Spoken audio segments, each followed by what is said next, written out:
Sir KSET exam ಮುಗೀತು.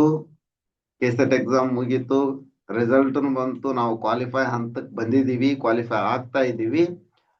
Lecture exam ಯಾವಾಗ ಕರೀತಾರೆ ಅಂತ ಬಹಳಷ್ಟು ಜನ ಕೇಳಿದ್ರಿ. ಕಮೆಂಟ್ ಬಾಕ್ಸ್ ನಲ್ಲಿ ಅದಾವು, ನೋಡಿದ್ರ ಗೊತ್ತಾಗತ್ ನಿಮ್ಗ. ಈ ಮತ್ ಕೆಸೆಟ್ ಕ್ಲಿಯರ್ ಮಾಡಿದ್ರಿ ಅಂತಂದ್ರ ಆ ಕ್ವಾಲಿಫಿಕೇಶನ್ ಏನು ಉಪಯೋಗ ಆಗ್ಬೇಕಲ್ಲ.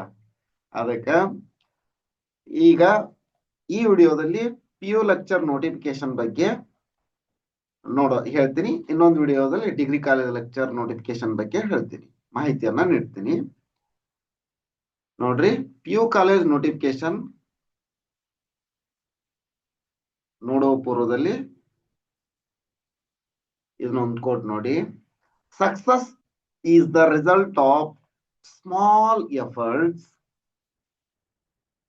Repeated every single day. ನೋಡ್ರಿ, ಈಗ ನಿಮ್ದು ನೀವು ಕ್ವಾಲಿಫೈ ಆಗ್ತಾ ಇದೀರಿ ಅಂತಂದ್ರ, ಅಥವಾ ಕ್ವಾಲಿಫೈ ಆಗ್ಲಿಲ್ದವ್ರು ನಾನ್ ಕ್ವಾಲಿಫೈ ಆದ ಇನ್ನೇನ್ ಬಿಡು ಅಂತ ಸುಮ್ನೆ ಕುತ್ಕೋಬೇಡ್ರಿ. ಸ್ಮಾಲ್ ಎಫರ್ಟ್ ಅನ್ನ ನಿಮ್ಮ ಗೋಲ್ಗೆ, ನಿಮ್ ಗೋಲ್ ಏನೈತಿ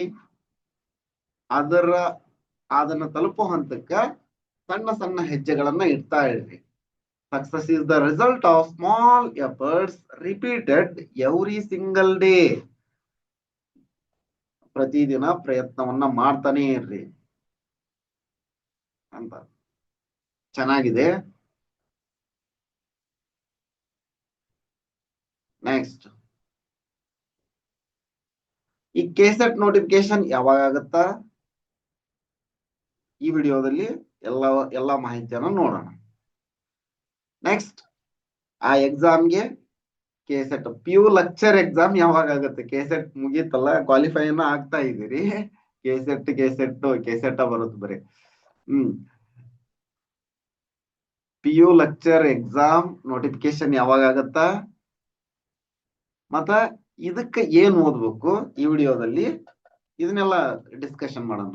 ಈ PU ಲೆಕ್ಚರ್ ಎಕ್ಸಾಮ್ಗೆ ಏನ್ ಓದ್ಬೇಕು, ಸಿಲೆಬಸ್ ಏನಿದೆ, ಮತ್ತೆ PYQs previous year question paper ಎಲ್ಲಿ ಸಿಗತ್ತಾ ಏನು ಎಂಬ ಮಾಹಿತಿ. ಇನ್ನೊಂದಂದ್ರೆ ಎಷ್ಟು ಪೇಪರ್ ಇರ್ತಾವ ಇದರಲ್ಲಿ ಎಷ್ಟು ಪೇಪರ್ ಇರ್ತಾವು ಅದನ್ನ ಡಿಸ್ಕಷನ್ ಮಾಡ್ತೀವಿ ಸಂಪೂರ್ಣವಾಗಿ. when, what to study, syllabus, PYQs and how many papers are there in PU lecture exam, all are discussed in this video. ನೋಡ್ರಿ, ಈಗ ನಾನು ಮಾಹಿತಿ ಹೇಳೋದಕ್ಕಿಂತ ಪೂರ್ವದಲ್ಲಿ ಇದು ರೀಸೆಂಟ್ ಆಗಿ ಬಂದ ನ್ಯೂಸ್ ಆರ್ಟಿಕಲ್. ಇದು PU ಉಪನ್ಯಾಸಕರು ಹೈಸ್ಕೂಲ್ಗೆ ಪಾಠ ಮಾಡುವುದು ಇನ್ನು ಕಡ್ಡಾಯ. ಯಾಕಂದ್ರ ನೋಡಿ, ಪ್ರೌಢಶಾಲಾ ಶಿಕ್ಷಕರು 8ರಿಂದ 10ನೇ ತರಗತಿವರೆಗೆ ಉಪನ್ಯಾಸಕರು ಪ್ರಥಮ ಹಾಗೂ ದ್ವಿತೀಯ PU ವಿದ್ಯಾರ್ಥಿಗಳಿಗೆ ಬೋಧನೆ ಮಾಡುತ್ತಾ ಬಂದಿದ್ದಾರೆ. ಪ್ರೌಢಶಾಲಾ ಶಿಕ್ಷಕರು ಬೋಧನೆ ಮಾಡ್ತಾರ PUಗೆ, ಮತ್ತ PU ಉಪನ್ಯಾಸಕರು PUCಗೆ ಬೋಧನೆ ಮಾಡುತ್ತಾ ಬಂದಿದ್ದಾರೆ ಅಂತ ಇದು.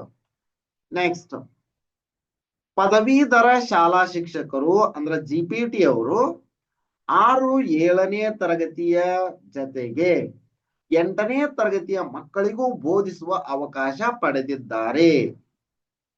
ಅಂದ್ರ ಈಗ ಸ್ಟ್ರಕ್ಚರ್ ಏನ್ ಮಾಡ್ಯಾರ ಅಂದ್ರ 1 to 5th,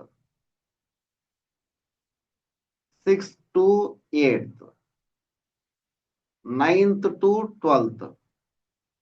ಇದು ಈಗ ಮಾಡಿರೋದಲ್ಲ, ಬಹಳಷ್ಟು ದಿನಗಳ ಹಿಂದಿನ ಮಾಡ್ಬಿಟ್ರ. ಈ GPT ಅಂತ 2016 ಫಸ್ಟ್ ಬ್ಯಾಚ್ ಅಪಾಯಿಂಟ್ ಆಯ್ತಲ್ಲ, ಅವಾಗ್ಲಿಂತಾನ ಇದು ಪ್ರೊಸೆಸ್ ಜಾರಿ ಐತಿ.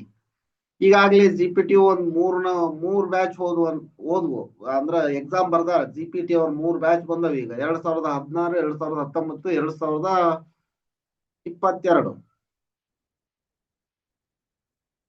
ಈಗಿದು ಮೊದ್ಲ ಅವರು ರಿಕ್ರೂಟ್ಮೆಂಟ್ ಆಗಿದ್ರು, ಪಾಠ ಮಾಡ್ತಾ ಇದ್ರು. ಅವರ 1ರಿಂದ 7ರವರೆಗೂ ಪಾಠ ಮಾಡ್ತಾ ಇದ್ರು. ನೆಕ್ಸ್ಟ್ ಇವನ್ ತಗೊಂಡು 6ರಿಂದ 8 ಅಂತ ಹೇಳ್ಯಾರ. ಅಲ್ಲಿ ಸ್ವಲ್ಪ ಇನ್ನು ಶಿಕ್ಷಕರ ಕೊರತೆಯ ಅಭಾವ ಇರೋದ್ರಿಂದ ಇವರು ಇಲ್ಲಿನೂ ಹೋಗ್ತಾರ. ಅಂದ್ರ 4th 5th ಪಾಠ ಮಾಡ್ತಾರ. ನೆಕ್ಸ್ಟ್ 8ನೇ ತರಗತಿಗೂ ಪಾಠ ಮಾಡ್ತಾರ JPT ಅವರು. ನೆಕ್ಸ್ಟ್ ಇಲ್ಲಿ ಏನಾಗೈತಿ ಅಂದ್ರ PU ಉಪನ್ಯಾಸಕರು ಅಂದ ತಕ್ಷಣ 11th 12th ಗೆ ಅಷ್ಟ ಪಾಠ ಮಾಡಕ್ ಕುಂತಾರ. ಈಗ ಅದನ್ನ ಏನ್ ಮಾಡ್ಬೇಕು ಅಂತ 9ರಿಂದ 12 9ನೇ ತರಗತಿಯಿಂದ 12ನೇ ತರಗತಿಯವರೆಗೆ ಬೋಧಿಸಬೇಕು ಅಂತ ಈಗ ತಗೊಳ್ತಾ ಇರೋ ನಿರ್ಧಾರ ಅಲ್ಲ ಇದು. ಇದು ಬಹಳಷ್ಟು ದಿನಗಳ ಹಿಂದೆನ ತಗೊಂಡಿರುವಂತ ನಿರ್ಧಾರ. ಅದಕ್ಕ ಹೈಸ್ಕೂಲ್ ಟೀಚರ್ ಕಾಲ್ಫಾರ್ಮ್ ಯಾಕೆ ಆಗ್ತಾ ಇಲ್ಲ ಅಂದ್ರ ಇದೇ ಉದ್ದೇಶಕ್ಕ. ಹೈಸ್ಕೂಲ್ ಟೀಚರ್ನ ಅಂತ ತಗೊಳ್ಳಲ್ಲ, ಈಗ ಲೆಕ್ಚರ್ಸ್ ಅಂತಾನ ತಗೋತಾರ. ಅವ್ರಿಗೆ ಕ್ವಾಲಿಫಿಕೇಶನ್ ಏನಿರ್ಬೇಕು ಅಂದ್ರ MSc BEd, MSc ಅದ್ರ ಜೊತೆ B.Ed ಇರ್ಬೇಕು. ಇದಕ್ಕೂ ಒಂದು TET ಅಥವಾ ಸೆಟ್ ತರ ಎಕ್ಸಾಮ್ ಮಾಡ್ತೀನಿ ಅಂತ ಹೇಳಿದ್ರು. ಈಗ ಬೇಗ ಕಾಲ್ಫಾರ್ಮ್ ಆತು ಅಂದ್ರ ಏನು ಇಲ್ಲ, ಯಾವುದೇ ತರದ ಎಕ್ಸಾಮ್ ಇಲ್ದನ CET ಮುಖಾಂತರ ರಿಕ್ರೂಟ್ ಮಾಡ್ಕೊಂತಾರ. ಇನ್ ಕೇಸ್ ಇನ್ನೊಂದ್ ಸ್ವಲ್ಪ ನೋಟಿಫಿಕೇಶನ್ ಡಿಲೇ ಆಯ್ತು ಅಂತಂದ್ರ ಅವಾಗ 100% ಒಂದು ಎಕ್ಸಾಮ್ ಮಾಡಿ ಅದ್ರೊಳಗೆ ಕ್ವಾಲಿಫೈ ಯಾರಾಗ್ತಾರ ಅವ್ರಿಗೆ ಇಲ್ಲೇ ಟೀಚಿಂಗ್ ಮಾಡಕ್ ಅವಕಾಶ ಕೊಡ್ತಾರ. ಈಗ ಅಪಾಯಿಂಟ್ ಆಗಿ 20 ವರ್ಷ ಆದವ್ರನ್ನ ಬಿಡ್ತಾ ಇಲ್ಲ, ಅವ್ರಿಗೂ TET ಕಡ್ಡಾಯ ಮಾಡ್ಯಾರ. ಅಪಾಯಿಂಟ್ ಆಗಿ 15 ವರ್ಷ ಸೇವೆ ಸಲ್ಲಿಸಿದವರಿಗೆ TET ಕ್ವಾಲಿಫೈ ಆಗ್ರಿ ಅಂತ ಸುಪ್ರೀಂ ಕೋರ್ಟ್ ಆದೇಶ ನೀಡೈತಿ. ಹಂಗಾಗಿ ಈಗ ಯಾವುದೇ ತರದ ಎಕ್ಸಾಮ್ ಇಲ್ದಾನ ಒಮ್ಮಕ್ಳಿಗೆ CET ಇಟ್ರೆ ಮುಂದಾದ್ರೂ ತೊಂದರೆ ಆಗಬಹುದು ಅನ್ನೋ ಉದ್ದೇಶದಿಂದ ಇವ್ರು ಏನ್ ಮಾಡ್ತಾರ ಅಂದ್ರ ಒಂದ್ CET ಅಂದ್ರೆ TET ಅಥವಾ KSET ಎಕ್ಸಾಮ್ ತರ ಒಂದ್ ಎಕ್ಸಾಮ್ ಮಾಡ್ತೀವಿ ಅಂತ ಹೇಳ್ತಾ ಇದಾರ. ಈಗ ನೋಟಿಫಿಕೇಶನ್ ಮಾಡ್ತೀವಿ ಅಂತ ಬಹಳಷ್ಟು ದಿನ ಅಂತ ಹೇಳಾಕುಂತು. ಈಗ ನೋಟಿಫಿಕೇಶನ್ ಆಯ್ತು, ಯಾವುದೇ ತರದ ಎಕ್ಸಾಮ್ ಇರಲ್ಲ. ಆತರ ನೋ ಎಂಟ್ರೆನ್ಸ್ ಎಕ್ಸಾಮ್ ಇರುತ್ತ. ಫಸ್ಟ್ ಗೆ CET ಇಟ್ಟು CET ಮುಖಾಂತರ ತಗೊಂಡ್ಬಿಡ್ತಾರ, ಇಲ್ಲ ಅಂದ್ರ ಎಕ್ಸಾಮ್ ಮಾಡ್ತಾರ ಅಂತ ಹೇಳ್ಯಾರ. ನೆಕ್ಸ್ಟ್ ಮತ್ತೇನ್ ಹೇಳ್ಯಾರ ನೋಡ್ರಿ, ಪ್ರೌಢಶಾಲೆಗಳನ್ನು ಒಳಗೊಂಡ ಪದವಿ ಪೂರ್ವ ಕಾಲೇಜುಗಳಲ್ಲಿ, ಈಗ ಒಂದು ಕಾಲೇಜಿನಲ್ಲಿ ಪ್ರೌಢಶಾಲೆನೂ ಇರುತ್ತ, ಕಾಲೇಜು ಇರುತ್ತ. ಅಂತದ್ರಲ್ಲಿ ಆಡಳಿತಾತ್ಮಕವಾಗಿ ಅಲ್ಲಿನ ಪ್ರಾಂಶುಪಾಲರು ಮುಖ್ಯಸ್ಥರಾದರೆ, ಅಂದ್ರೆ PU ಕಾಲೇಜ್ ಪ್ರಿನ್ಸಿಪಲ್ ಅಲ್ಲಿ ಮುಖ್ಯಸ್ಥರಾದರೆ, ಪ್ರೌಢಶಾಲಾ ವಿಭಾಗದ ಮುಖ್ಯ ಶಿಕ್ಷಕರು ಉಪ ಪ್ರಾಂಶುಪಾಲರಾಗಿ ಕಾರ್ಯನಿರ್ವಹಿಸುತ್ತಾರೆ. ಹೌದು. ಆದರೆ ಶಿಕ್ಷಕರು ಉಪನ್ಯಾಸಕರ ಬೋಧನಾ ಕಾರ್ಯಗಳಲ್ಲಿ ಯಾವುದೇ ಬದಲಾವಣೆಗಳು ಆಗಿರಲಿಲ್ಲ. ಅಂದ್ರೆ ಬೋಧನಾ ಕಾರ್ಯದಲ್ಲಿ ಯಾವುದೇ ಬದಲಾವಣೆ ಆಗಿರ್ಲಿಲ್ಲ ಅಂತಂದ್ರ ಈ ಪ್ರೌಢಶಾಲಾ ಶಿಕ್ಷಕರು 8ರಿಂದ 10ಕ್ಕೆ ಬೋಧನೆ ಮಾಡ್ತಿದ್ರು, PUದವರು 11, 12ಕ್ಕೆ ಬೋಧನೆ ಮಾಡ್ತಾ ಇದ್ರು ಅಂತ. ರಾಜ್ಯದಲ್ಲಿ CBSE, ICSE ಸೇರಿದಂತೆ ಕೇಂದ್ರ ಪಠ್ಯಕ್ರಮ ಬೋಧಿಸುವ ಶಾಲೆಗಳಲ್ಲಿ ಪ್ರೌಢಶಾಲೆಯ ವ್ಯಾಪ್ತಿ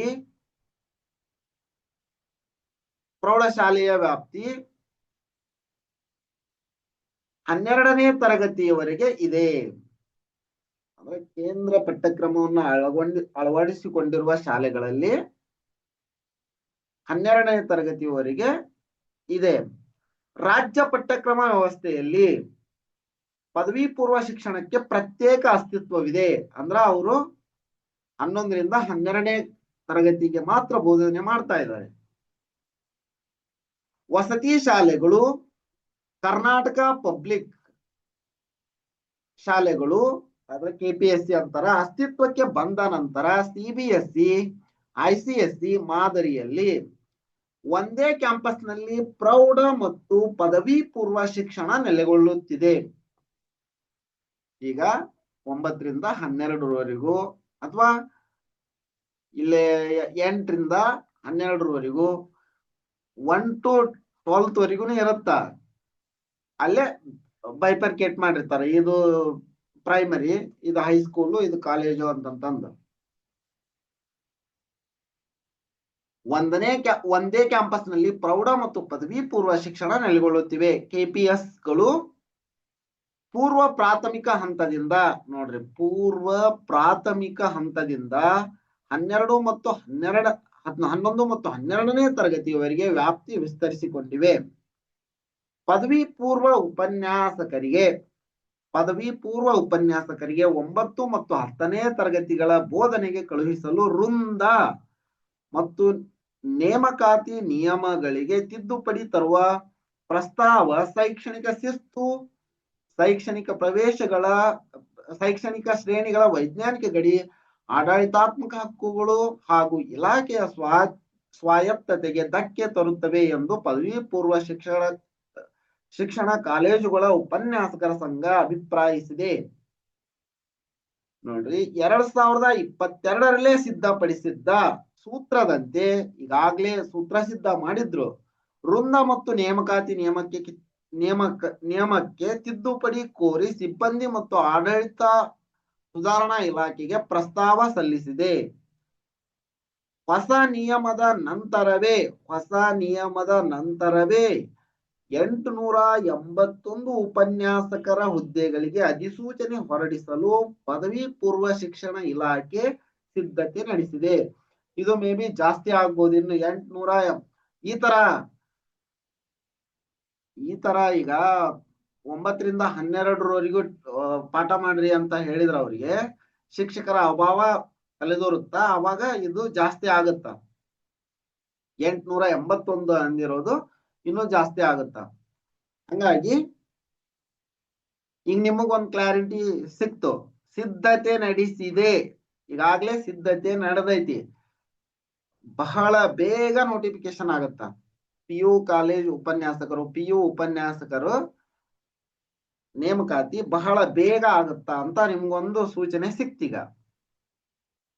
ನೆಕ್ಸ್ಟ್ ನೋಡ್ರಿ, ಈಗ ಯಾವಾಗ ಆಗುತ್ತಾ ಅನ್ನೋದು ಕ್ಲಾರಿಫಿಕೇಶನ್ ಸಿಕ್ತು ನಿಮ್ಗ. PU ಉಪನ್ಯಾಸಕರ ನೇಮಕಾತಿ ಯಾವಾಗ ಆಗುತ್ತಾ ಅಂತ ಕ್ಲಾರಿಫಿಕೇಶನ್ ಸಿಕ್ತು.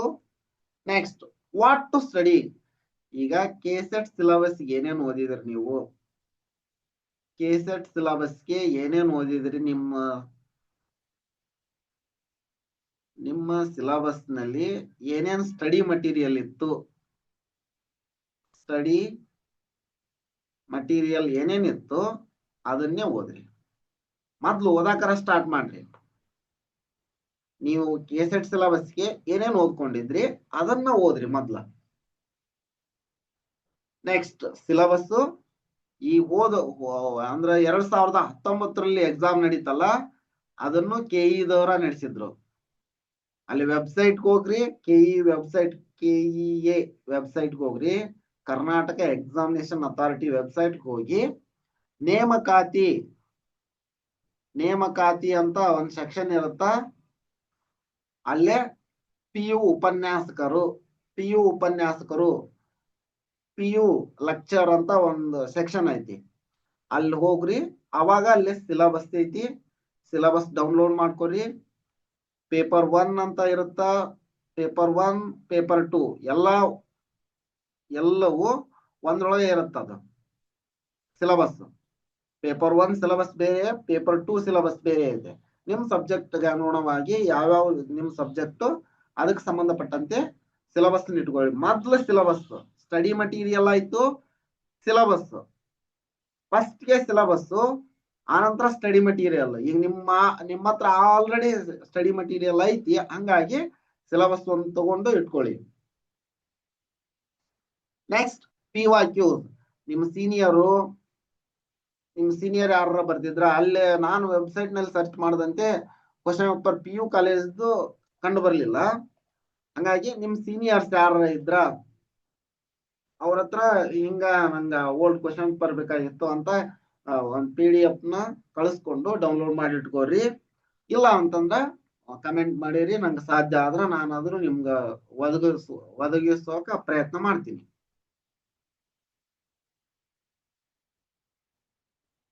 ಇದಿಷ್ಟು PU ಶಿಕ್ಷಕರ ನೇಮಕಾತಿ ಕುರಿತು. ನೋಡ್ರಿ, ಈಗಿಂತ್ರನ ಸ್ಟಾರ್ಟ್ ಮಾಡ್ರಿ ನೀವು ಓದಾಕ. Success is equal to hard work, consistency and patience. ನಿಮ್ಗೆ ಬಹಳಷ್ಟು ಪೇಶನ್ಸ್ ಅಂದ್ರ ನೀವು ಯಾವುದೇ ಎಕ್ಸಾಮ್ ಕ್ವಾಲಿಫೈ ಆಗ್ಬೇಕಂದ್ರ ಪೇಶನ್ಸ್ ಬೇಕು. ಮತ್ತೆ ಕನ್ಸಿಸ್ಟೆನ್ಸಿ ಇರ್ಬೇಕು. ಇವತ್ತು ಇದನ್ನ ನಾವು ನೋಡಿದೆ, ಪಿ ಯು ನೋಟಿಫಿಕೇಶನ್ ಆಗತ್ತೆ. ಇವತ್ತ ಒಂದು ವಿಡಿಯೋ ನೋಡಿದೆ, ಪಿ ಯು ನೋಟಿಫಿಕೇಶನ್ ಬಗ್ಗೆ ಹೇಳ್ಯಾರ. ಇವತ್ತು ಕುತ್ಕೊಂಡು 10 ಅವರ್ 12 ಅವರ್ ಓದಕ್ ಸ್ಟಾರ್ಟ್ ಮಾಡ್ಬೇಕು ಅಂತ ಇವತ್ತು ಓದಿ, ಒಂದು ದಿನ ಓದಿ ಮತ್ತ ಅದ 3 ತಿಂಗಳ ಅದ್ರ ಕಡೆ ತಲೆನ ಹಾಕ್ಬಾರ್ದು ನೋಡ್ರಿ. ಆ ತರ ಮಾಡಿದ್ರಿ ಅಂದ್ರ ಸ್ವಲ್ಪ ಕಷ್ಟ ಆಗತ್ತ. ಸ್ವಲ್ಪ ಕಷ್ಟ ಏನು, ಬಹಳಷ್ಟು ಕಷ್ಟ ಆಗತ್ತ. ನೀವು ಡೈಲಿ ಈ ಸಿಲೆಬಸ್ ನ ಈಗ ಕೆಸೆಟ್ ಹೆಂಗ್ ಕ್ಲಿಯರ್ ಮಾಡ್ತಾ ಇದೀರಲ್ಲ, ಡೈಲಿ ಅದನ್ನಷ್ಟ ಇದಕ್ಕೆ ಸಂಬಂಧಪಟ್ಟಂತೆ 10 ಕ್ವಶನ್ಸ್ ಅದಕ್ಕಂತ ರೆಡಿ ಮಾಡ್ಕೋಂತ ಇರ್ರಿ. ನೀವು ಎಕ್ಸಾಮ್ ಇದು ನೋಟಿಫಿಕೇಶನ್ ಆಗೋರೊಳಗೆ ಎಷ್ಟೋ ಪಟ್ಟು ಮುಂದೆ ಬರ್ತಿರ್ತೀರಿ ನೀವು. ಹಂಗಾಗಿ ಡೈಲಿ ಸ್ವಲ್ಪ ಪ್ರಾಕ್ಟೀಸ್ ಅನ್ನ ಈಗಂತ ಸ್ಟಾರ್ಟ್ ಮಾಡ್ರಿ. ಇದಿಷ್ಟು ಈ ವಿಡಿಯೋದಲ್ಲಿ. All the best for your future. Thank you for watching. If you like the video, hit the like button. Subscribe this channel for more videos. Thank you for watching.